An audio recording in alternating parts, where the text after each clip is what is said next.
You guys would not believe how much time it takes to put a race car together. To do the fab work, plan it out, do some more fab work, plan some more, then clean up your mess and repeat the process. Just takes forever. So this week's video is gonna be a little bit on the short side. I don't have a whole lot to do show and tell with, but I do have some good progress made. So the focus for this version of Bob is losing weight and maximizing what power I have. Now, last season, you guys may remember, we fought all kinds of just weird problems, backfiring and missing and cutting out. Then we get it running right, and then it does wheelies, and we can't put any power to it because it does wheelies.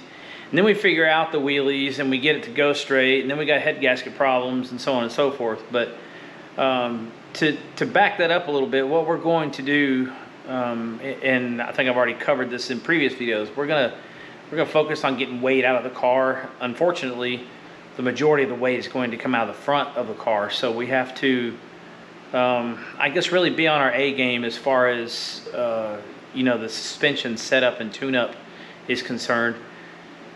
But we did learn a lot when we started getting the car to 60 foot really good, so not really all that concerned with it. We'll kind of see how that goes.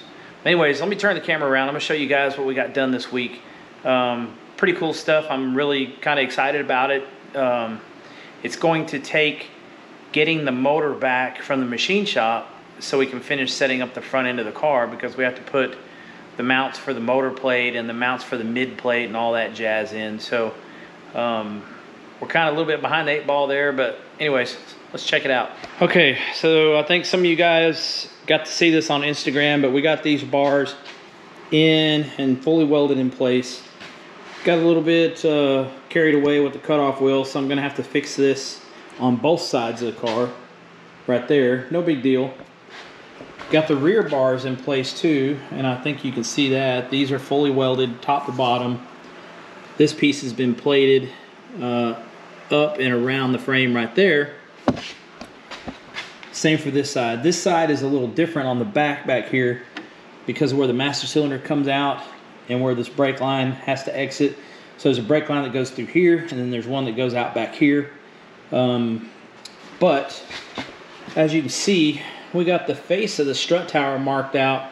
We're gonna drill 4 holes in this thing with a hole saw, and then we're gonna connect them with this line and cut the front of the strut tower out. There's not a whole lot of weight there, and there's not even a whole lot of structure there for that particular piece.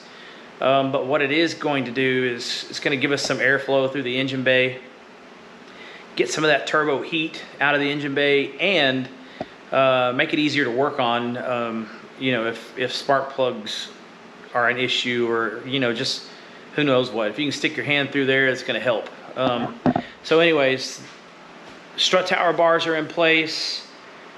Both sides, everything's welded up.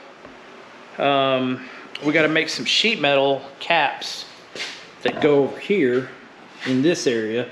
Probably gonna be something that comes down to here and then down to there. There'll be a little cap riveted in place around that, and then that'll be done. There's not a whole lot to do there. So we got all that stuff handled. I'm pretty pleased with how it turned out.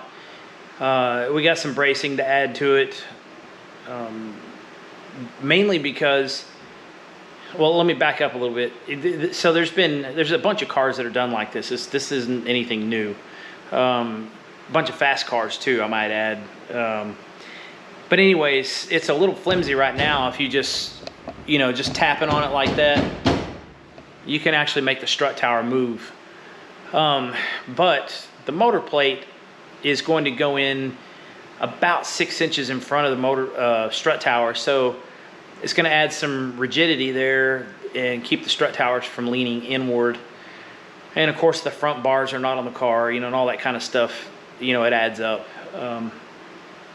So we'll get that part done, and I'm not really worried about that. But I might add a small, like a 1-inch strut tower bar on it, like you would see on a new Edge car or something like that, because I plan on driving it on the street more than I did in the past, and I think the potholes are not going to be very friendly to, you know, cars like this. Not even potholes, but just gentle bumps in the road and things like that might accelerate the wear and tear on it. We don't want that.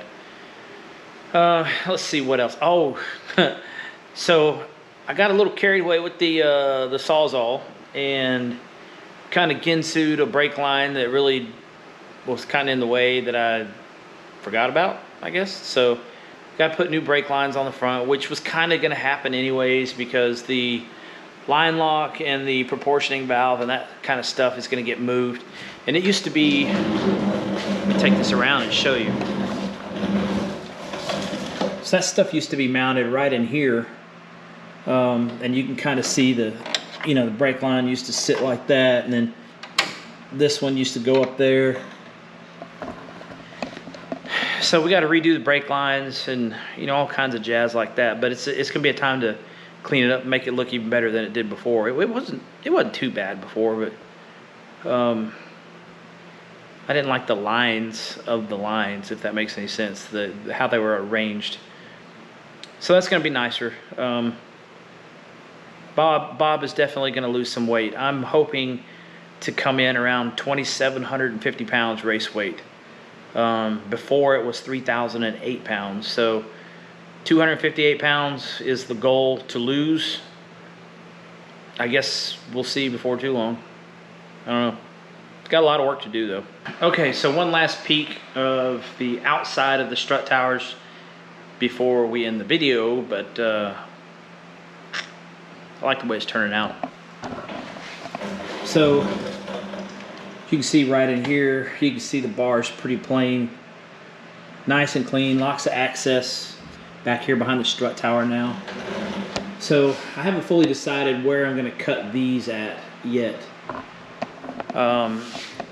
Those front bars are way longer than they need to be by design, so we're going to end up cutting them to length and doing something with the front because we have the fiberglass bumper right here. And with that fiberglass bumper, it gives you a lot of room further in the front of the car. So I don't know if I'm going to do the turbo forward facing, sideways, lay the radiator down. There's a bunch of choices right there that I got to make. Not quite sure how we're going to do that just yet. I don't really want to do the forward facing turbo because some of the street classes that I plan on running in don't allow that. And if I do drive it on the street, that forward-facing turbo has potential to tear up the turbo. So not a real fan of that. That thing's kind of really a lot expensive. We don't want to tear that up. So anyways, lots of rambling in this video. Got a lot done this week. Front end is nearly done. Hopefully the motor will be done this week.